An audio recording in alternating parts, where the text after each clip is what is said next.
Welcome back, everybody. It's a moment we've all been waiting for. We'd like to welcome from New Zealand, Ros, and give her a big welcome, would you? Thank you, Ros, leader of the National School, LUT, and she's been a great source of wisdom for us over the years. Over to you.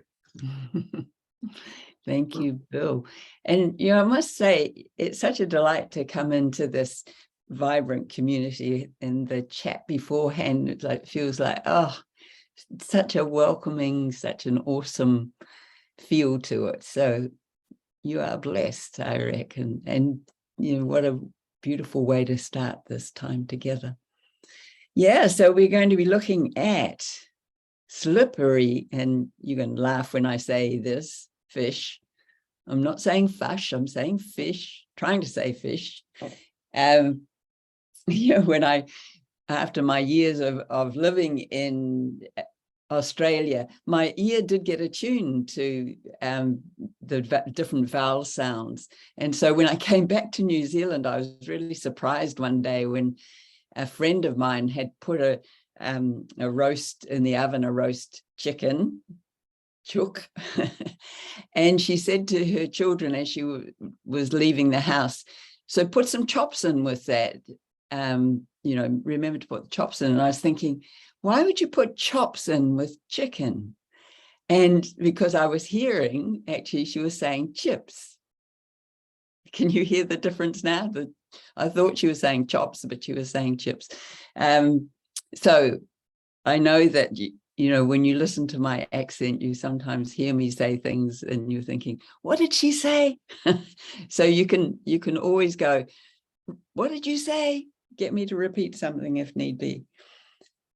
Yes, so these slippery things, these slippery fish. It was Earl Nightingale who said that ideas are like slippery fish. If you don't gaff them on the end of a hook, they're gone. So what's the hook for us? I guess it's a pad and a pen. So I invite you to have a pad and a pen with you to capture any of these slippery things as they go by. And as we explore this idea, I'm going to look at the parable of the net in Matthew, one of the parables that Jesus gave. And let's see if we can unpack that and think about it in terms of these ideas. So the parable, so whenever our minister in Maine was going to read anything from the Bible, she would hold it up and she'd say, what is this? And of course, our response had to be our story. So say it with me. This is our story. It's our story. All right. So in this parable, and I'll just read the first bit for a moment, so while we explore this. The kingdom of heaven is like a net that was thrown into the sea and caught fish of every kind.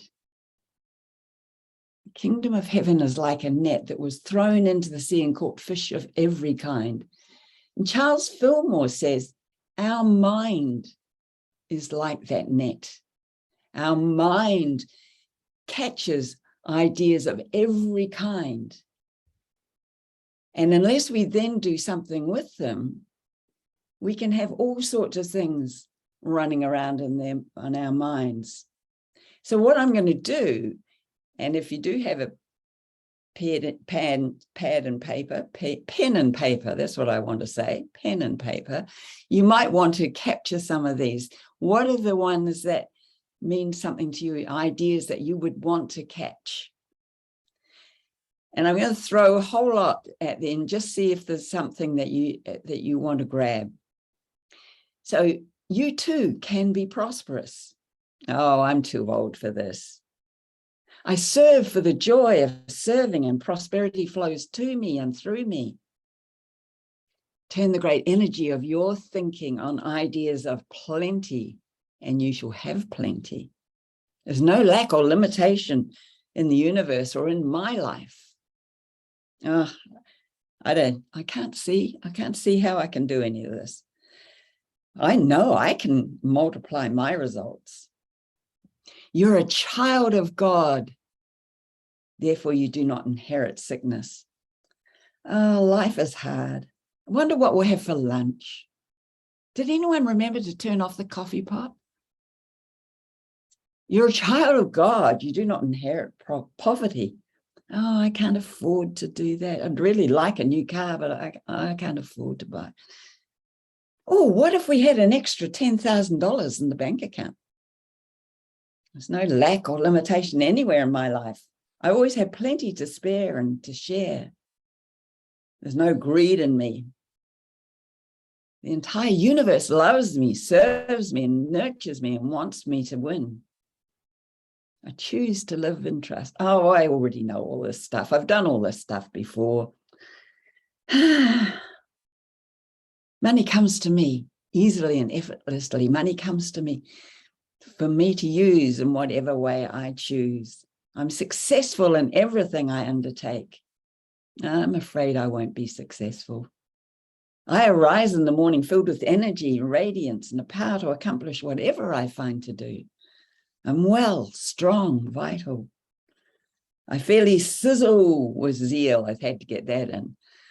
And enthusiasm. I step forth with a mighty faith to do what ought to be done by me. Oh, I'm just tired. Maybe I'll just give it all up. So here's our net. You've got a whole lot of things in this net. What did you capture? If you want to put something in the chat about any of the ones that you captured, and let's see, what do we do with any of these ones that we've captured? Because the second part of the parable is when it was full, they drew it ashore, sat down and put the good into the baskets, but threw out the bad. I hope you didn't keep any of the bad.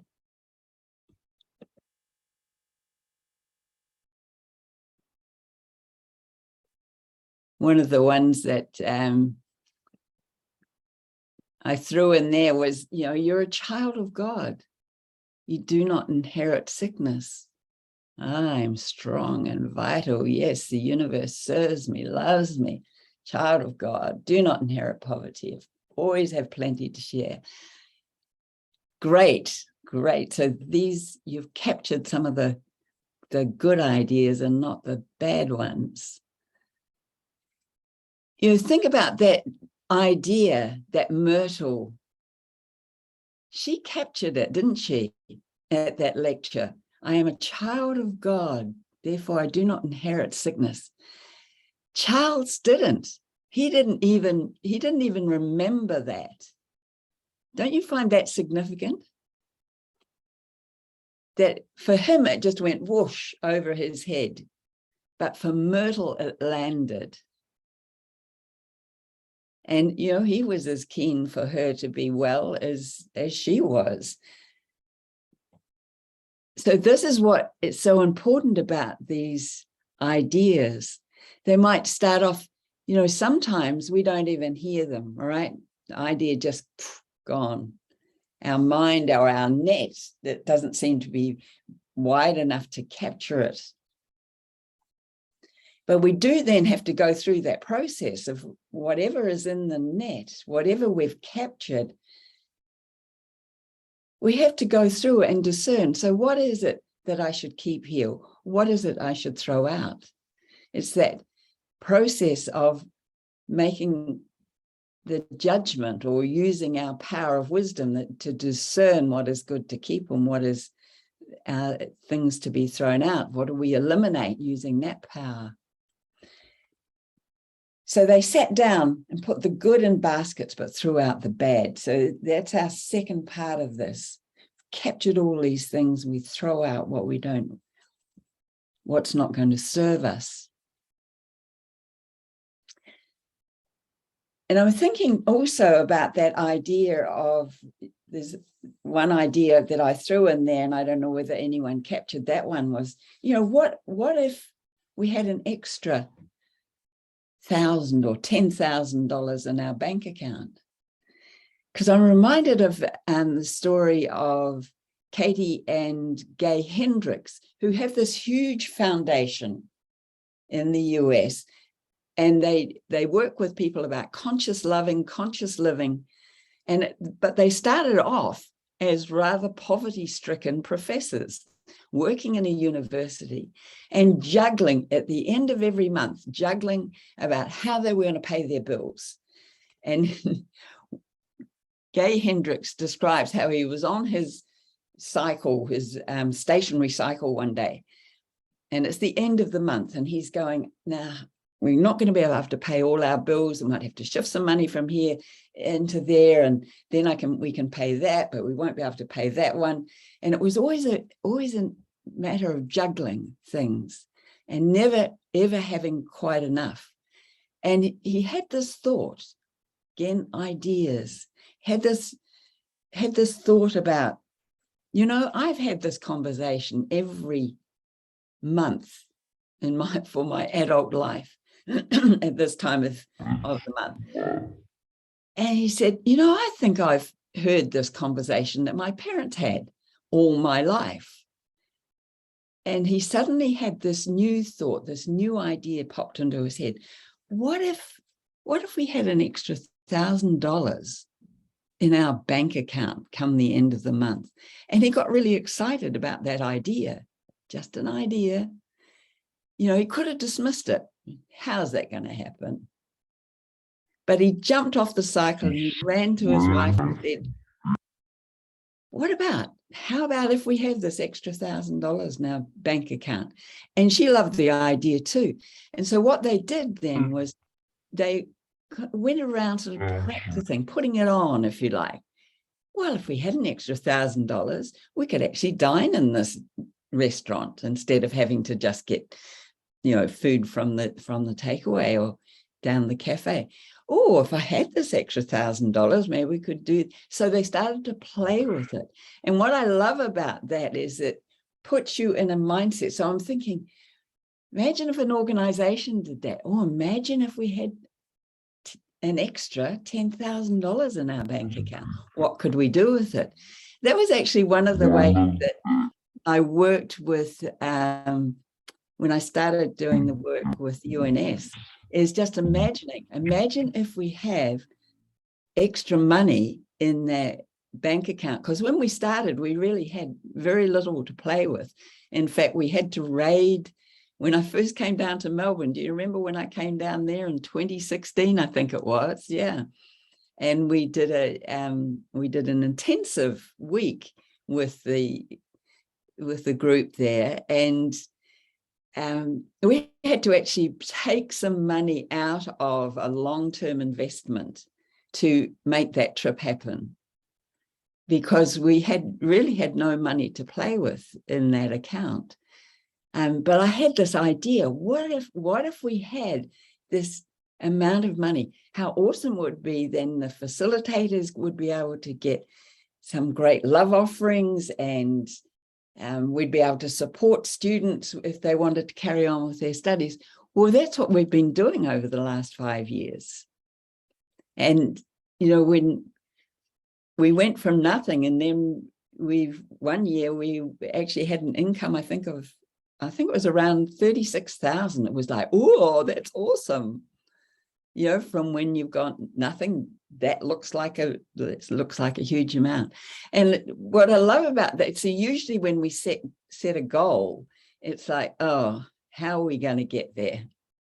But this way around, it's like, oh, you already play with the idea that you've got the money, you can make it happen, that there's no lack or limitation.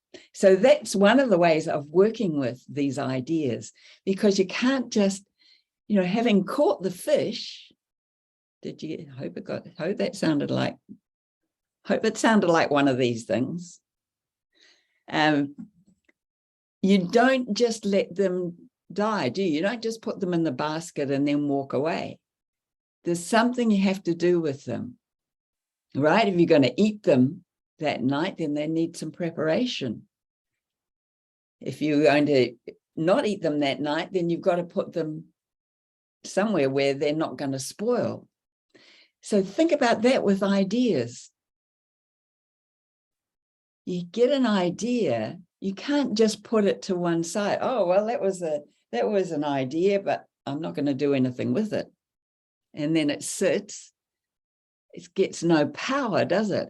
It starts off as a very small idea. Can you see here? A very small idea. But it'll stay as a small idea. I actually think it has to go up that way. It'll stay that way if you don't do anything with it. One of the ideas that I've been working with is from Charles Fillmore in his prosperity lessons. You serve for the joy of serving, and prosperity will flow to you and through you. Now, I must have read that hundreds of times, and it didn't ever land. And then one day it was like, wow, I wonder if I can make that true. I wonder if that is true. Serve for the joy of serving, and prosperity will flow to you and through you. And so the last few years, I thought that's been kind of my mantra. It's been something that I've worked with every day. And you know something? It seems to be so. See, it started off as just this little idea, serve for the joy of serving. But now it's become this big one. And that's the way it works. You look at something, you go, okay. It's only when you start to work with it, nurture it, in fact. What do you do? Think about that word nurture. What do we do with our baby? We nurture it. What do we do with seeds? We nurture them. So a baby, if we've got a brand new baby, how often does it need to be fed? Once a week? Occasionally? Oh, no. It has to be fed every day and several times a day. Right? So the same thing with an idea is that you need to nurture it every day until it becomes part of you, until it becomes embedded in you, because your subconscious mind is basically, this is in your heart mind, the eye of the heart, your heart mind, that's your subconscious mind. That's where basically everything that you do comes from there. Is that scientists tell us it's 99.9, I don't know with how high it is. It's high. Most of what we do comes from the subconscious mind, not from the conscious mind. We use the conscious mind to impress a new idea on the subconscious mind. You get emotionally involved with it. That's why I like the idea of playing with, imagine having all this extra money or this extra time that I could do something with, or whatever it is, because you start playing with that and you get emotionally involved with it, because the language of the universe is emotion. It doesn't hear the words, it hears the emotion. It responds to the emotion. We become an attractive force by whatever is coming from that subconscious mind, from that heart mind. So when we, that question, well, what would I love, is so powerful, I think. What would you love? Again, it's one of those little throwaway things, but if you sit with it and you start to actually use that pad and pen, write down, well, what would I love? And then those things, again, it's like sitting down with that net full of these ideas, full of fish. What are you going to do with them? There's two questions, I think, in there that are important to ask, because Charles Fillmore talks about this. He says those ideas, those desires, They need two spiritual parents, love and wisdom. So you look at an idea, is it loving and is it wise? And you take the ones that where you get a yes to those. You don't have to wait for an answer, you'll get an answer. If you've asked the question, is it wise? Is it loving? And then those are the ones that you want to do something with. Let's see where we've got to with this parable. So that, remember, the kingdom of heaven is like a net thrown into the sea and gathered, caught fish of every kind. When it was full, they sat down, they drew it ashore, sat down and put the good in the baskets, but threw out the bad.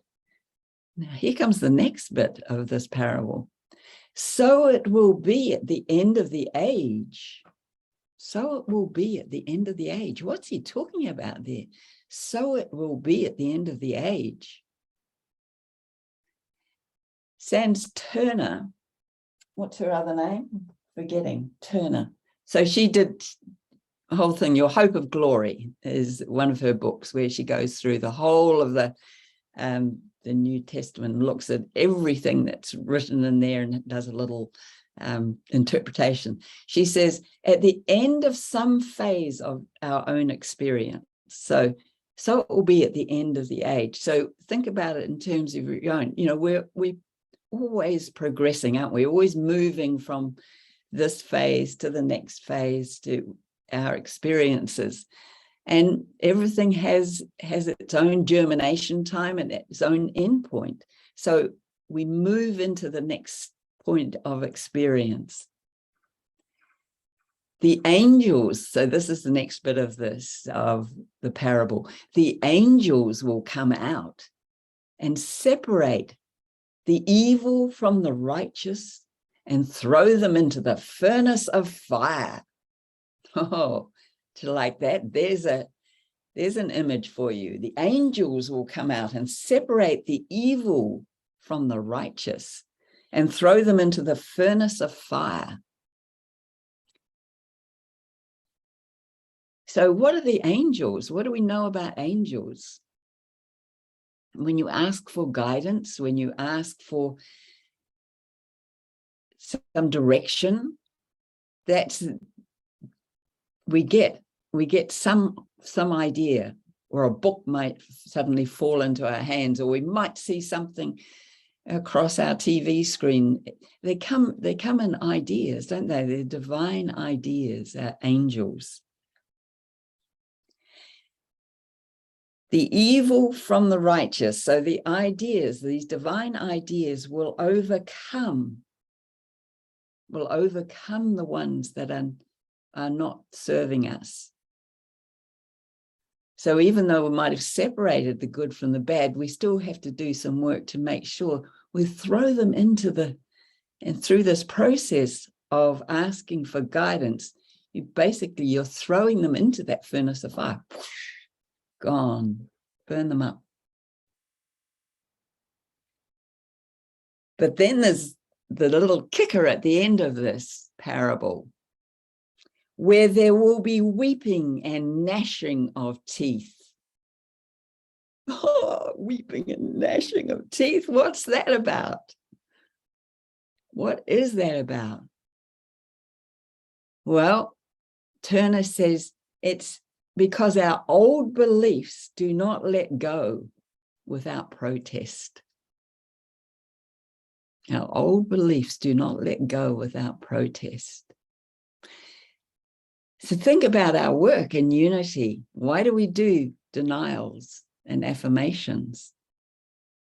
The denials are to break up these old beliefs. Charles Fillmore talks about them as actually being crystallized. Do you think of how hard a crystal is? I've got this big crystal on my desk here. Rock hard, aren't they?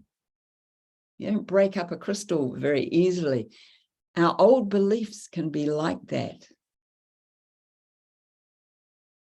It puts me in mind of Myrtle's words, Myrtle Fillmore, our co-founder of Unity, when she said, this is not Actually, I don't know. I think I'm paraphrasing here. I was going to say, this is not for sissies. I don't think she quite said that.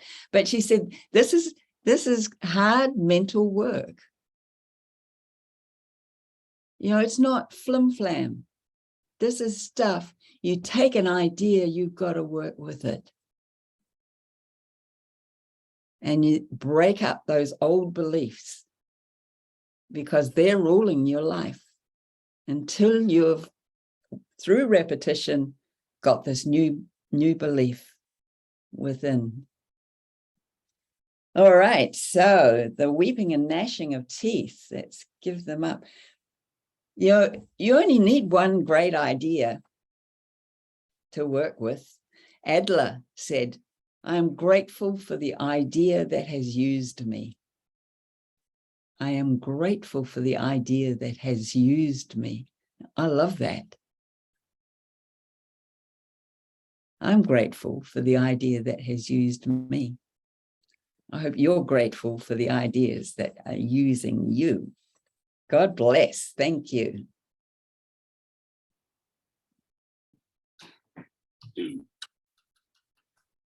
Wow. Thank you, Ros. Powerful stuff. Thank you. Thank you. Interesting to hear all those affirmations again. And, you know, thing is, we've got to work them. We've got to put the time in, and you've certainly inspired us to look at those old ideas again and in a new light and put them into action.